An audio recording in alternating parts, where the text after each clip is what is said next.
Hi guys, I'm Malini. Welcome to the first ever episode of Malini's Girl Tribe. I'm so excited that I'm finally getting to kick off this show because it truly is a piece of my heart. Girl Tribe started as a Facebook group, just a safe space for women to talk about what's on their minds. And it's turned into a movement that has changed my life. Also, the tribe has changed how I use social media. Instead of aimlessly scrolling through Instagram and getting buried 9 lives deep into cat videos, I wake up every day excited to see what the tribe has to say. I feel so much more aware of my place in the world and the people in this group. So let's go, Girl Tribe.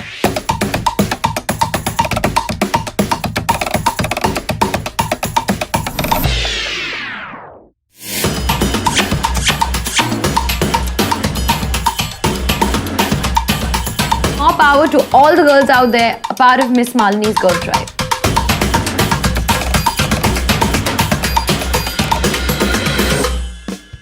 On this episode, I'm going to be telling you what we've been talking about on the Girl Tribe, so you can join the conversation. For instance, marriage. Does it have to be the natural next step for women? Should women give up their careers when they have children? The tribe feels strongly about this one. Also, there's a special guest on the show. She's a dear friend of mine and a mega boss lady over at BuzzFeed India, the absolutely awesome Rega Jha. But first, I wanted to tell you about something special we're gonna do. You know, there's so many women in this tribe who inspire me, women who have faced life's worst challenges. To me, these girls are warriors, and warriors have a very special place on this show and in my heart. Here's the story of our very first warrior. I have no doubt her struggle will touch your soul. So listen carefully, and after that, there's a special message for her from a very special friend of mine. Bhavna Dwivedi's story was a fairy tale. She had a happy childhood, grew up and married a smart army officer, and they enjoyed 14 years of a warm and happy marriage with 2 beautiful daughters. However, her fairy tale came crashing down one morning when she was notified that her husband, the love of her life, had sacrificed his life in the line of duty. Life, as Bhavna knew it, was over. She was lost, alone, scared of being unable to give her children the life they deserved. But one day, as she was looking at them, she remembered what her husband had always told her, that she was special and could do anything. She decided it was time to prove it, and she never looked back. Her journey has not been an easy one, but even though she fell many times, she got up, stronger each time. Because, as her husband said, she truly is special. She is a warrior. Here's what a very special friend of mine had to say. Hi Bhavna, this is Ranveer. I heard the story of how you braved the odds and raised your 2 children by yourself. Very, very inspiring story. And thank you for sharing it, and sending you all my love and best wishes for everything. Mwah. Thank you so much, Bhavna, for sharing your incredibly inspiring story. What a warrior you are, and you're gonna stay forever in my heart and on this Girl Tribe Wall of Fame. And now it's time to introduce you to my very first guest on the very first episode of Girl Tribe. She's incredible. She's the boss lady over at BuzzFeed India and an Instagram truth teller, the one and only awesome Rega Jha. We have something in common by the fact that we're both influencers, and I need the Girl Tribe to know this. It's our lives are not perfect. Yeah. When did you realize I can't do this on social media anymore? It was a screenshot of a DM that said, Rega, how are you so happy all the time? I'm giving off an impression of having my shit together in a way that I absolutely don't. Yeah. Having this, being under this impression that they are acing it. People like me are just nailing it all the time while I'm, not being able to write as much as I want to, not happy with how my body looks, not able to get the routines that I want. I'm not able to do all the things I want to do, and it looks like everyone else does. It together, yeah. There are days I'll see your story and I'm like, oh man, she's on vacation, perfect relationship, famous people, partying. But first of all, I do not dress myself. I have a stylist. It's really not, if I had to dress myself all the time, I'd probably wear the same pair of clothes. Fair enough. Literally. And I don't even wear makeup mostly. There's something recently that you started doing on, especially your Insta story. You decided that you're going to express the new rules of beauty. Yeah. And I have so much respect for that, but I also feel so bad about myself that I wouldn't be able to do it. You put up pictures of not having shaved your legs. What was the reaction? the response felt like a lot of women around me sighing relief, being like, this is what my legs look like when I'm not, cleaning everything up to be in public. A lot of women replied saying, but I do this because I love it. The thing that makes me happiest is people DMing me pictures of their hairy legs. One of my male friends Send jokes, her your hairy legs. Send me all of your hairy legs. One of my friends jokes that, feminism is fine, but why are you making everyone ugly? Why is your big agenda to make all girls less attractive? I'm like, this is the problem. You think we're attractive when we've done 3 hours of prep to enter the world. Find us attractive like this. I dare you. The big fundamental change is just embracing authenticity and embracing this concept that I can be myself and people will be okay with it. The other things I was talking about on the Girl Tribe, and I feel like kind of weird about it because I don't know why I'm squeamish about it, is this whole, so lately there's been this huge thing about talking about menstruation and having your period. And I'm like, why have I always hidden my pad when I ran to the bathroom, or someone, you hand each other a tampon like it's drugs. Nobody sees it. And we have all these secret spy moves. Ways, like my pocket to your pocket. No one will ever know. I still remember once, I was carrying one and it, the tampon fell on the floor and it rolled across the office floor. And in my mind, it was now everyone knows I have a vagina. Everyone knows I'm bleeding. Yeah. Now we are literally at a point where all the spare pads in our office are kept in one of my male colleagues' drawers. That's awesome. And he's like our college pad man. Anyone on their period goes up to him. It's like, can I have a pad, please? And he will literally ask you questions like, oh, do you want an organic one? Or do you want one of the, the soft pink ones?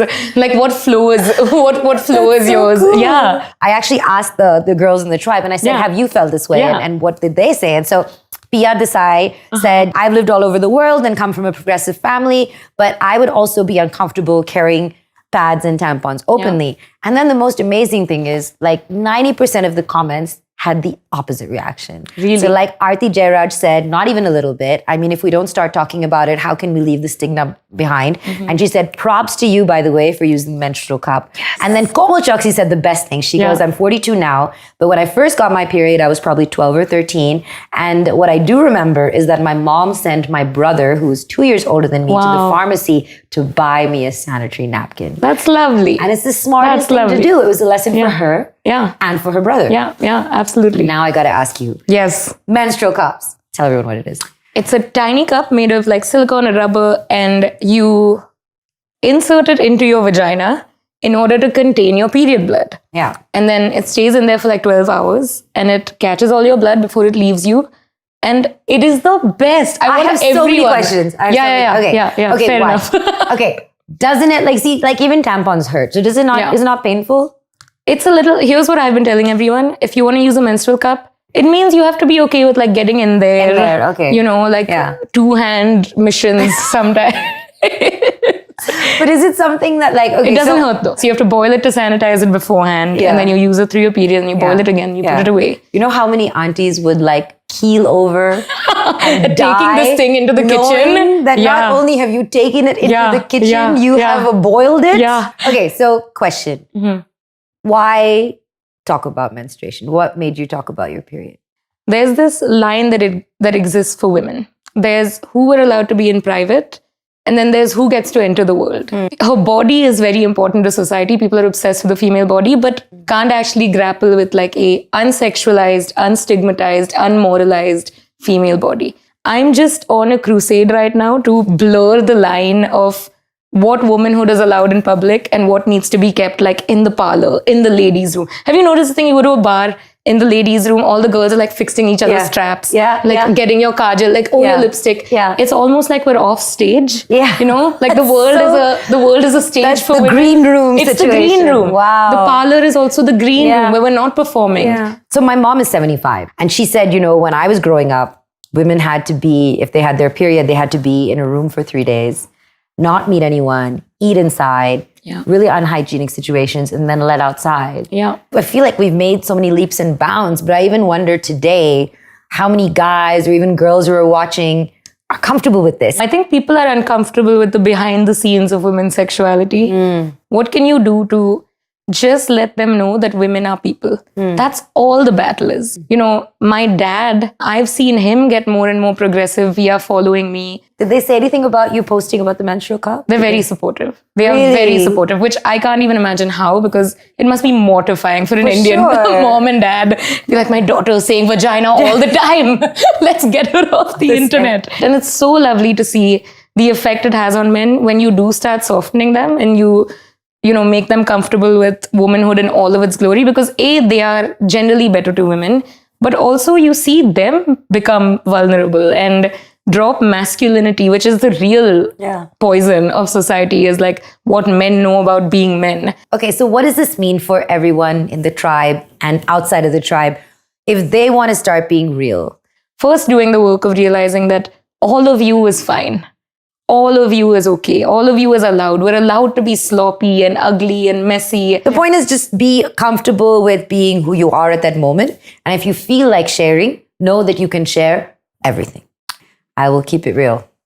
Yes. All right, now I have a request for you. Okay. I'm going to ask you to make a pledge. Okay. I've got a pledge wall. You're the very first pledge to go on it.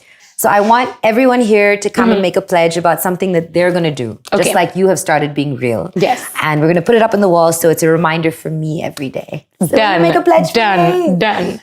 Thank you. Thank you. I'm so curious what your pledge is. I wish I could. It's not at all what we just talked about this entire time. It's not at all the same thing. To be an uncensored woman. Hashtag no filter. That's Bam. right. That's right. That is awesome. Please do me the honor. Yes. Pin it up for me. With this picture? Yes, please. Okay.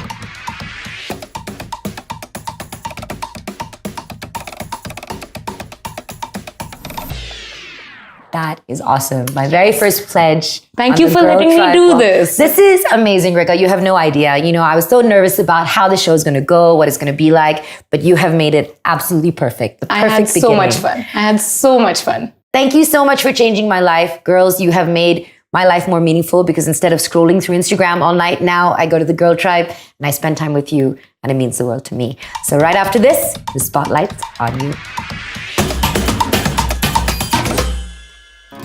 As I said, scrolling through the Girl Tribe group every morning is the best start to my day. There's so much there that's thought-provoking, insightful, inspirational, and positive. So I want to give you a few highlights, okay? I met some beautiful girls from our tribe at meetups in Goa and Bangalore, and it was amazing. Many more meetups coming up, so keep a lookout on the tribe. The tribe also pushes and motivates each other like crazy. Ridhima Wali says, let's use this group to push each other to fulfill our goals this year. And her goal is to complete her voice coaching course in the next 3 months. Good luck with that. Pragati Agarwal says that she wants to get her website done this year. And Jaya Jain says that she needs a grand piano as the centerpiece of her living room. I love that. And for me, I want to write my second book, but I need some suggestions. What should it be about? Head over to the Girl Tribe and leave me a story topic, please. And I promise I'm going to give you credit. Nida Aziz shared this incredible article by Nikita Moore, which says, I hope you witness someone do something incredible. Anything which catches your eye, moves your heart, touches the depth of your soul, and awakens you. And you know what? I realized that's what the Girl Tribe is. We're witnessing each other's lives. We're watching each other live. And that's it for today. It's a wrap. What did you think? Be honest in the comments below, and let's keep this conversation alive. So I'm starting a thread on Malini's Girl Tribe asking what you would change about beauty standards for women if you could. Comment with your thoughts, ladies. I really want to know. So it's an all-girls group. You can join it on Facebook. It's called Malini's Girl Tribe. Until next week, keep spreading those good vibes.